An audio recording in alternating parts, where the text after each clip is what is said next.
নমস্কার, কেমন আছেন সবাই? এই যে আজকে সকালের খাবার দাবার সেরে একদম ছাদে এলাম দেখতে বাবা কি করছে।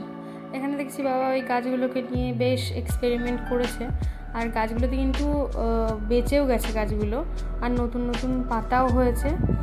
তো এই যে এই অবস্থা এখন গাছের। আর এদিকে এই যে যেই গাছগুলো আর কি কিনে এনেছিল সেগুলো, আর কাঞ্চন ফুল গাছের যে বীজ হয়েছিল, বীজ থেকে বাবা এই যে চারাগুলো হয়েছে আর কি, বেশ সুন্দর করে করেছে চারাগুলো, সহজে হতে চায় না, অনেক যত্নের পর হয়েছে। আর ওইদিকে আবার বক ফুলেরও গাছ লাগিয়েছে, ছোট ছোট কেবলই হয়েছে চারা। আর এইগুলো হচ্ছে কি সেই এর আগের দিন যে জবা গাছগুলো কিনে এনেছিল, এগুলোকে পুনে জবা বলে। তো এই যে সে গাছগুলো তো বেশ করিয়ে আসছে, এখন একটা একটা করে ফুটছে, ঠাকুরকে দিচ্ছি, পুজোতে বেশ ভালো লাগে। এত দাম দিয়ে কিনে এনেছে, যখন পুজোয় দিই বা ফুটে গেছে ফুল তখন আর দামটা গায়ে লাগে না। তো যাই হোক, এখানে আবার একটা কুলের চারাও এনেছে, এটা ওই হাইব্রিড কুলগুলো যেগুলো নারকেল কুল আর কি, ওই লাল লাল ধরনের হয় আর ভীষণই মিষ্টি হয়, তো সেই কুল। আর এখানে হচ্ছে শশার চারা, এই যে এগুলো হচ্ছে শশার চারা। এটা হচ্ছে পেঁপে গাছ, যেটা আমাদের এখানে হওয়া মানে তপস্যার ফল আর কি। কেন কি এত হনুমানের অত্যাচার, গাছটার মাথা ভেঙেই নিয়ে চলে যায়, গাছটার হবে কি। তো চিনিয়াতা গাছও ছিল, আর এখানে হচ্ছে বটবটি গাছ। তারপরে এই যে এটা হচ্ছে ড্রাগন গাছ, দেখো কি অবস্থা। এখন ড্রাগন গাছে ছোটো ছোটো ফুল তো আসছে, কিন্তু ভোমরা এত মানে অত্যাচার করছে, ভোমরার জ্বালাতে কিন্তু কোনো ফল আর কি টিকছে না, ফুলগুলো যে ফল হবে এই যে সব হলুদ হয়ে যাচ্ছে। আসলে ভোমরা খুব বিচ্ছিরি একটা জিনিস, যেই ফুলের ইয়েতেই বসবে তো ফুলটা পুরো নষ্ট হয়ে যায়, পচে যায় আর কি। তো তার জন্য বাবা অনেকই কষ্ট করছে, এই দিনের বেলাতে একটু করে চিলমিলি দিয়ে রাখে, রাত্রেবেলায় আবার খুলে দেয়, মানে এই করেই আর কি চলছে। তাও এত কিছু কষ্ট করে করে তাও দু একটা ফল হয়েছে, আর জানি না এই ফুলগুলো কতদূর কী হবে। এরপরের ভিডিওতে আর একবার দেখানোর চেষ্টা করব তোমাদের। এই যে এই ফলগুলো হয়েছে এখন অনেক কষ্টের পরে, এই যে তোমরা দেখতেই পাচ্ছ ভোমরা কিন্তু ঘুরে ঘুরেই বেড়াচ্ছে আর বারবার করে এই ফলগুলোতে বসছে। আর ভোমরা বসলে তো জানোই কোনো ফলই হতে চায় না, সব পচে যায়। আরও অনেক ছোটো ছোটো ফুল আসছে। আর এদিকে পিঁপড়ের প্রচুর জ্বালা, পিঁপড়েও অত্যাচার করে। যাই হোক সব, এই যে দেখো এই যে ভোমরাগুলো, আর এই ছোটো ছোটো যেগুলো আর কি ডালগুলো বেরোচ্ছে ওগুলোকে এখন কেটে দিতে হবে, কেন কি ওই ডালগুলো না কাটলে কিন্তু ফল ভালো পুষ্ট হবে না, ফলগুলো কিন্তু নষ্ট হয়ে যাবে। আর এই যে দেখো ছোট্ট ছোট্ট কি সুন্দর করি এসছে, কি ভালো লাগছে দেখতে ছোটো ছোটো।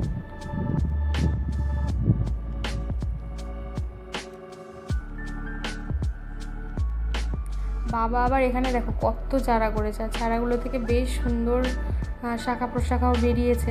আর একটা জিনিস দেখা তোমাদের, এই দেখো ছোট্ট একটা চারাতে একটা কড়ি এসছে, জানি না এটা হবে কি হবে না, তবে এই দেখো কি সুন্দর লাগছে। তোমরা যদি কেউ নিতে চাও আমাকে বলতেই পারো, ড্রাগন গাছ, আমি বাবার সাথে কথা বলবো তাহলে। তো যাই হোক, এই যে ড্রাগন গাছের এখন এই অবস্থা। আর এই দিকটাতে দেখো কত গাছ লাগানো আছে, নয়নতারা, তারপরে বেলি, এই গাছগুলো আস্তে আস্তে বড় হচ্ছে। আসলে তো গরম আর ওই রোদের জন্য গাছগুলো নিতে যাই। আর এই আজকের এই ফুলগুলো তোলা হয়নি, পুজোতেও দেওয়া হয়নি, পুজো দেওয়া হয়ে গেছে। আর এই ফুলগুলো আজকে তোলা হয়নি, ছাদে আসাই হয়নি। আর এই গাছগুলো আস্তে আস্তে বাড়ছে, যে আমাদের ছাদের অবস্থা ঠিক এই রকম, মানে ভীষণই কি বলবো, আর খুব খারাপ অবস্থা। আসলে এইভাবে দেওয়ার কারণ হচ্ছে হনুমানের জন্য। চলো আর একটা জিনিস তোমাদেরকে দেখাই, দেখো কত আম যে হয়েছে, মানে ভর্তি আম সামনে থেকে যখন দেখছি। আর এদিকে ছোট্ট একটা আম দেখো কি সুন্দর পেকে হলুদ হয়ে গেছে, কি ভাল লাগছিল দেখতে আমটা। এটা আমাদের গাছ নয়, এটা হচ্ছে পাশের বাড়ির একজনের গাছ। তো এই যে ওদের গাছে কিন্তু প্রচুর আম হয়েছে এবছর। যাই হোক, আমঠাম দেখে এবার নেমে রান্না করতে গেলাম। মার তো অনেক কিছু রান্না হয়ে গেছে, আমি লাস্টে একটু মাছটা করবো বলেছিলাম। তো এই যে 4 পিস মাছ নিয়ে নিয়েছি। এটা কিন্তু রুই কাতলা নয়, এটা কিন্তু সিলভার কাপ মাছ। মানুষ তো অনেক কিছুরই মাছের ভাপা করে, তাই আমি ভাবলাম একটু সিলভার মাছেরও একটু ভাপা করেই দেখি না কেমন হয়। তো এখানে একটু বেটে নিয়েছিলাম 2 রকমের সর্ষে, সাদা সর্ষে আর কালো সর্ষে, আর সাথে লঙ্কা। এখানে এই কালারটা এই জন্যই হয়েছে কারণ কি আমি কাঁচা লাল লাল লঙ্কাগুলো দিয়েছিলাম। তো যাই হোক, আর 2 কোয়া রসুনও দিয়েছিলাম। তো যেহেতু ইলিশ মাছ না, তাই জন্যই ইলিশ মাছে তো আর রসুন যায় না। তো যাই হোক, এখানে 2 কোয়াই আমি গুনেই দিয়েছিলাম রসুন, আর সাথে হলুদ, লবণ আর কাঁচা তেল দিয়ে এখানে ভালো করে মিক্স করে নিচ্ছি। ভালো করে এখানে কিন্তু হাত দিয়ে মিক্স করতে হবে। তারপরে মাছকেও এটার ভেতরে ভালো করে স্নান করাতে হবে মানে এটাতে ভালো করে মাছটাকে কোট করে নিতে হবে, খুব সুন্দর করে মাখিয়ে নিতে হবে। আমি সব মাছগুলোকেই ঠিক এভাবে মাখিয়ে নিচ্ছি।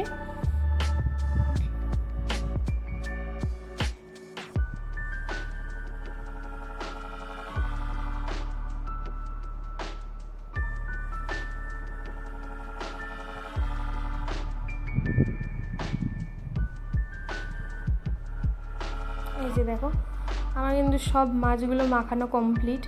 আর এখানে যতটা আমি গ্রেভি করতে চেয়েছিলাম ওইটুকুনি দিয়েছি। আর আমি সাথে কিন্তু 1 ফোঁটাও জল দিইনি, মাছ থেকেই যে জলটা বেরোবে সেই জলটাতেই কিন্তু সেদ্ধ হয়ে যাবে।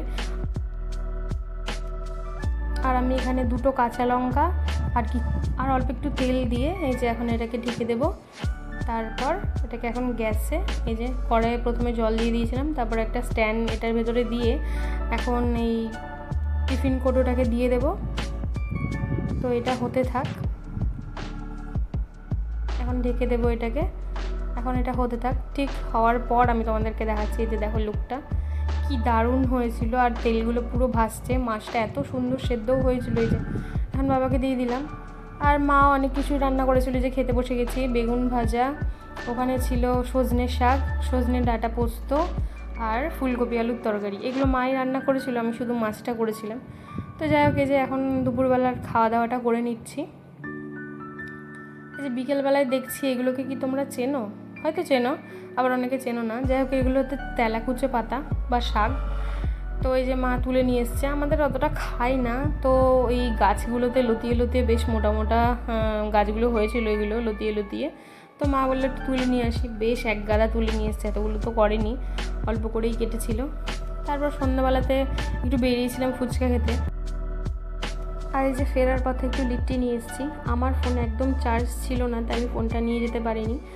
তো এই যে বাড়িতে এসে দেখছি চার্জ হয়েছে কিছুটা, তো তোমাদের সাথেও শেয়ার করলাম। এই লিট্টিটা আমি 2 রকমই নিয়ে এসেছি, একটা তো তেলে ভাজা আর একটা হচ্ছে সেকা। যেটা সেকা ছিল সেটাই আসলে লিট্টি লাগছিল খেতে, আর ভাজাটা তো পুরো কচুরির মতো লাগছিলো, ওটাকে লিট্টি মোটেও মনে হচ্ছিল না। তো এই যে দেখো, আমি একটুখানি খেতেই এসেছিলাম, তারপর আবার বাড়িতে এসেও তোমাদের সাথে শেয়ার করলাম। খুব একটা খারাপ ছিল না। আর এই কাসন্দিটা তো এত ঝাল ছিল, ওনারা বাড়িতেই তৈরি করে এটা, তো বেশ ভালোই ছিল। তারপর আর কি, এই যে রাত্রেবেলাতে বাবা চলে এসেছে, আর এই যে আমের দোকান তুলে নিয়ে এসেছে মনে হয়, বলতে গেলে কি বলবো। আর এই যে মা আমগুলোকে সব গুছিয়ে রাখছে। এটা হচ্ছে রানী আম সম্ভবত, আর এটা হচ্ছে হিমসাগর। আর সাথে বেদানাও নিয়ে এসছে, বেদানার সাইজও একদম ইয়া বড় বড় একেবারে।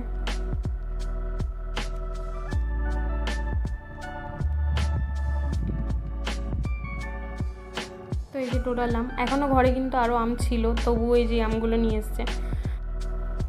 তো এখন রাত্রের খাবারটা করে নিচ্ছি। আজকে রুটি হবে রাত্রেবেলাতে, আর দাদা ওদিক থেকে চিলি চিকেন আর একটু তরকা নিয়ে আসবে বলেছিল, তাই রাত্রেবেলা রুটি করলাম। এমনিতেও রুটি হয়, আবার কিছু কিছু দিন ভাতও হয়, কেন কি খুব গরমের সময় তো তারপর আবার ভাতও খেতে যায় অনেক সময়। তো আজকে রুটিটাই খাবো বললো, তো এই যে রুটিটা করে নিচ্ছি।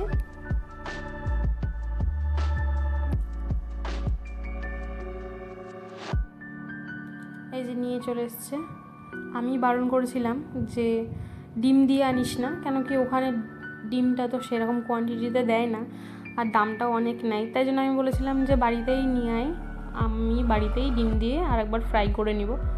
তো এই যে ঢেলে নিলাম, এখন এটাকে ডিম দিয়ে ফ্রাই করব। এখানে 1/2 প্লেট ছিল তরকা, তাই আমি 2টো ডিম দিয়েছি।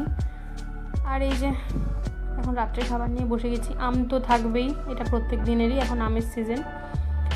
তো এই যে দেখো, পুরো ডিম ভর্তি, এটাই আমি চাই, কিন্তু দোকানে এটা এমনটা করে দেয় না।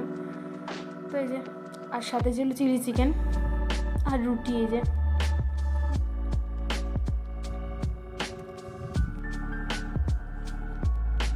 তো এই যে মাকে বললাম যে তুমি একটু চিলি চিকেনের এটা খুলে নাও। তো এই যে মা খুলে নিচ্ছে এখন চিলি চিকেনের প্যাকেটটা। এই যে দেখো চিলি চিকেনটা বেশ সুন্দর ছিল, ঝাল ঝাল একদম স্পাইসি। তো আজকে রাত্রের খাবার এটুকুতেই শেষ করেছি। তাহলে আজকের ভিডিওটা কেমন লাগলো অবশ্যই জানিও, ভালো লাগলে একটা লাইক করে দিও। সবাই ভালো থেকো, সুস্থ থেকো, টাটা।